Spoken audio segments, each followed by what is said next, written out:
grabbed Candy and took her deep into the forest. In the forest, Candy saw Princess Tandy, who was angry with her.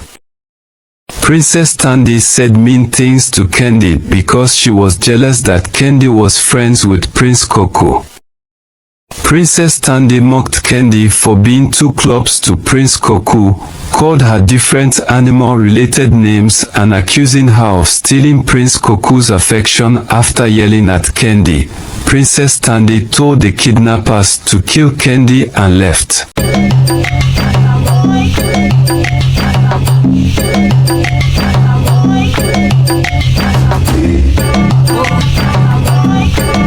Please subscribe to our channel.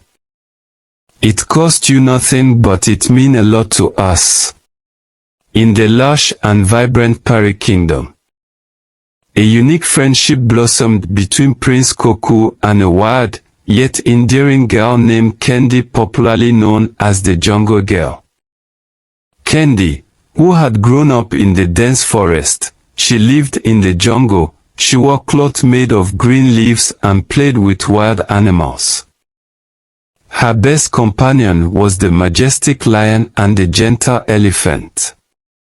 Candy was accidentally discovered by Prince Cuckoo in the thickest part of the Forbidden Forest during the Great War with the barbarians. You can watch The Jungle Girl Part 1 to know the beginning of this story. The link is available in the description. Drawn by her untamed spirit and innocence, Prince Cuckoo brought Candy to the palace in order to protect her from the danger of man-world. Despite her initial reluctance, Candy quickly adapted to the palace life and became an intimate friend of the prince. Together, they shared ate food together like a family and laughed like small kids.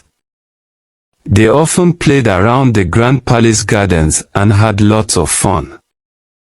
Under the guidance of Prince Cuckoo, Candy began to change from wearing her jungle cloth of leaves to more conventional clothes like everyone else.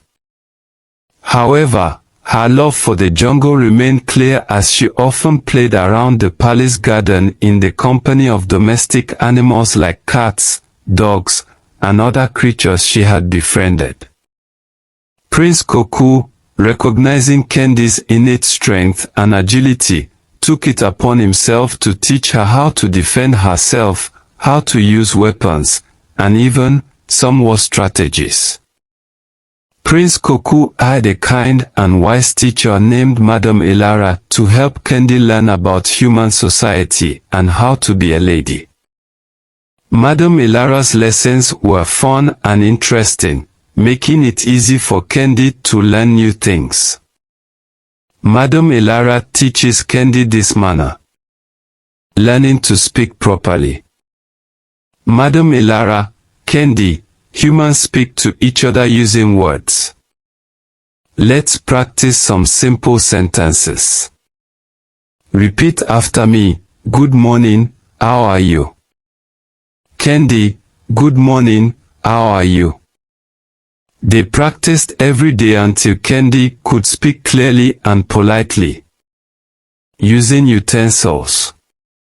Madame Elara, when we eat, we use a fork and a spoon instead of our hands. Watch me and try to copy. Madame Elara showed Candy how to hold a fork and spoon properly. Candy found it tricky at first but soon got the hang of it. Madame Elara, a lady, walks with her back straight and takes small steps. Let's practice walking across the room. Candy practiced walking gracefully, balancing a book on her head to keep her posture straight. She also learned to sit down gently, with her back straight and hands on her lap. Wearing clothes. Madame Elara, these are dresses and shoes. They are different from leaves. Let me show you how to put them on.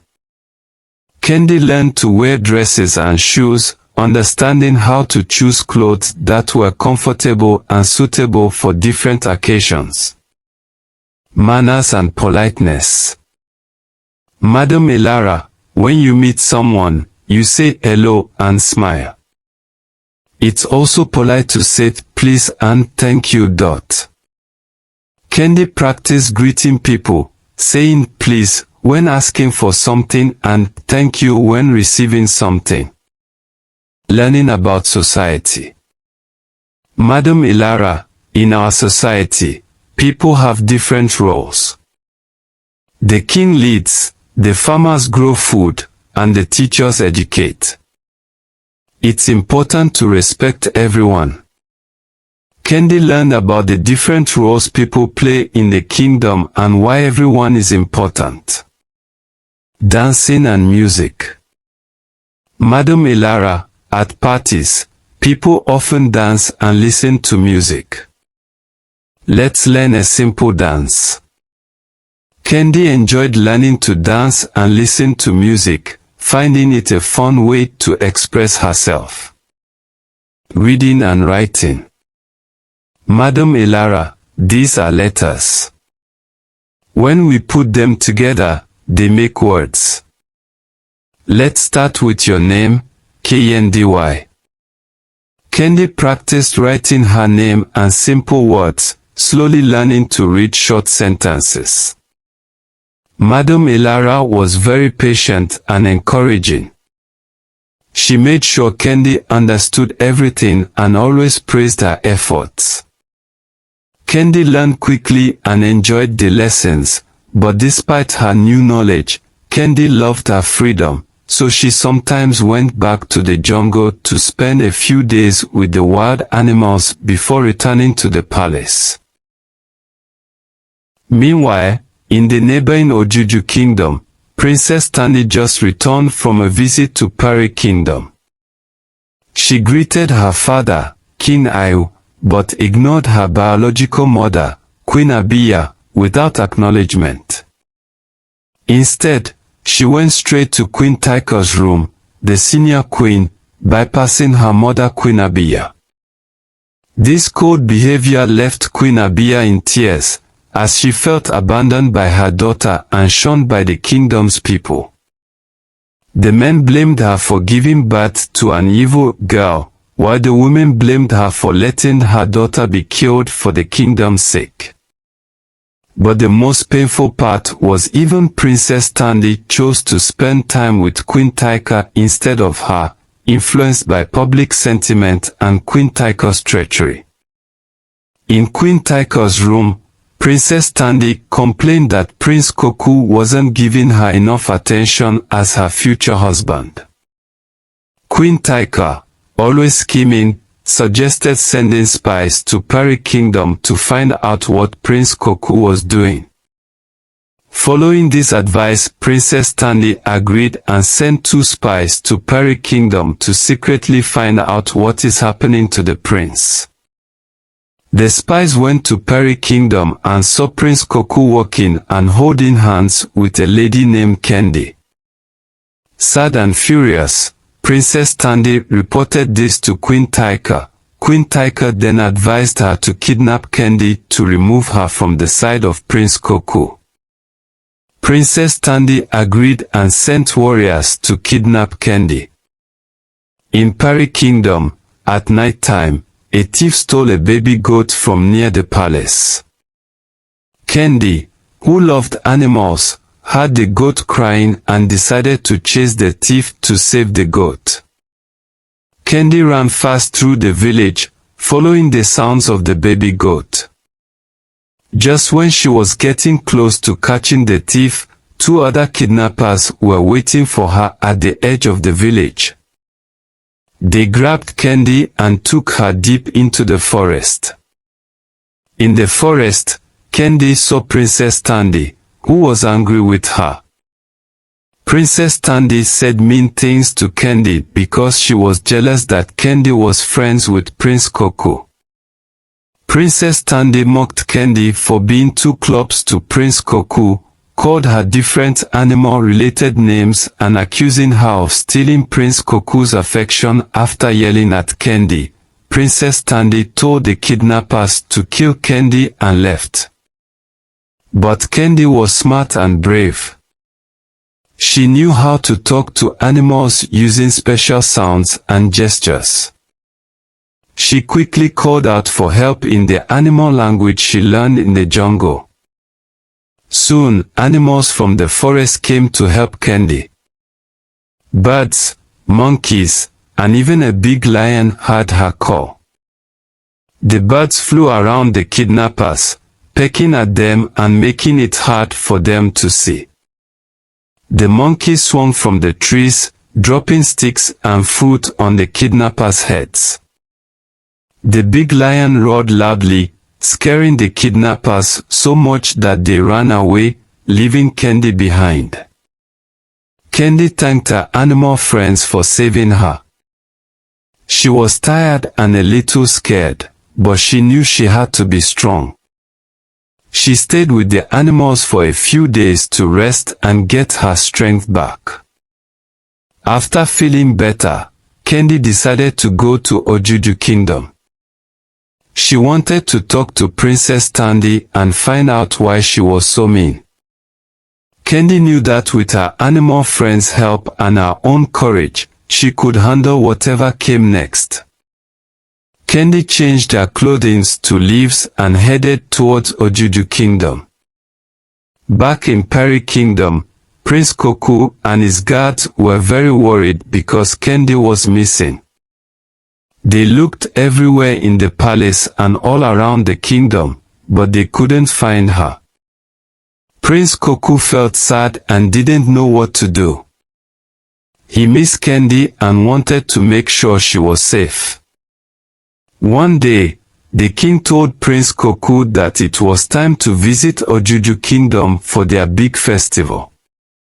Even though he was worried about Candy, Prince Koku knew he had to go. So, he got ready and left for Ojuju Kingdom with his guards and entourages. When they arrived in Ojuju Kingdom, there were lots of people preparing for the festival. The streets were full of decorations, music, and happy faces. As Prince Koku was walking near the palace, he saw someone familiar. It was Candy. She was dressed in leaves, just like when he first met her in the jungle.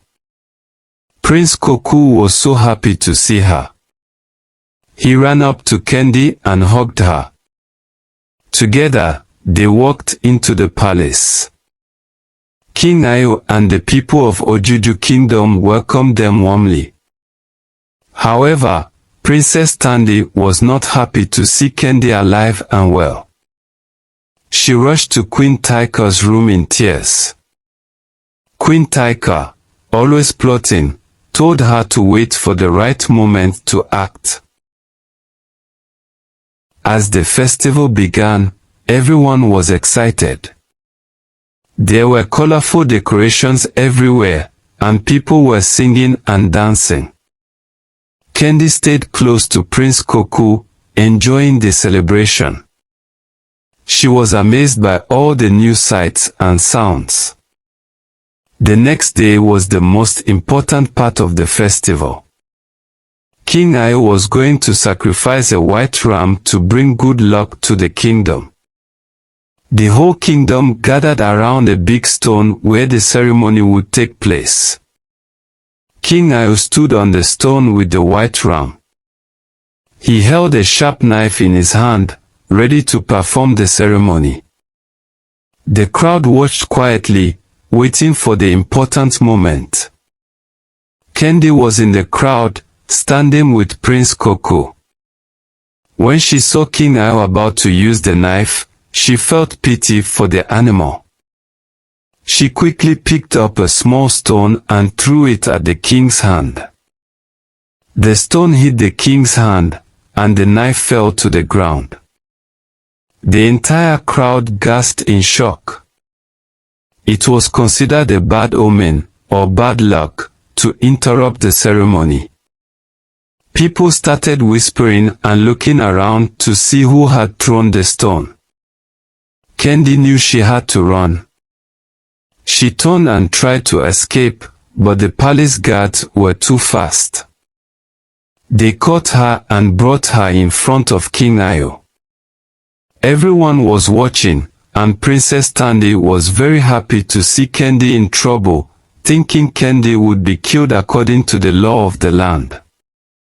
Just then, Prince Koku stepped forward.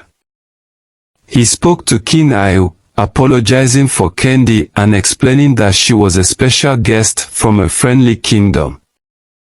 Prince Koku told King Ayo how much Kendi meant to him and how she wasn't trying to cause trouble. King Ayo listened carefully. He thought for a moment and then decided not to harm Kendi. He told everyone that because Kendi came with Prince Koku from a friendly kingdom, she should not be punished. Later that night, Prince Koku and King Ayo talked about Kendi. Prince Koku explained how he met Kendi in the jungle and how she had become his close friend. King Ayo couldn't stop thinking about Kendi. He had a feeling she might be someone special to him, but he didn't have any proof. The next day, the festival continued without any more problems.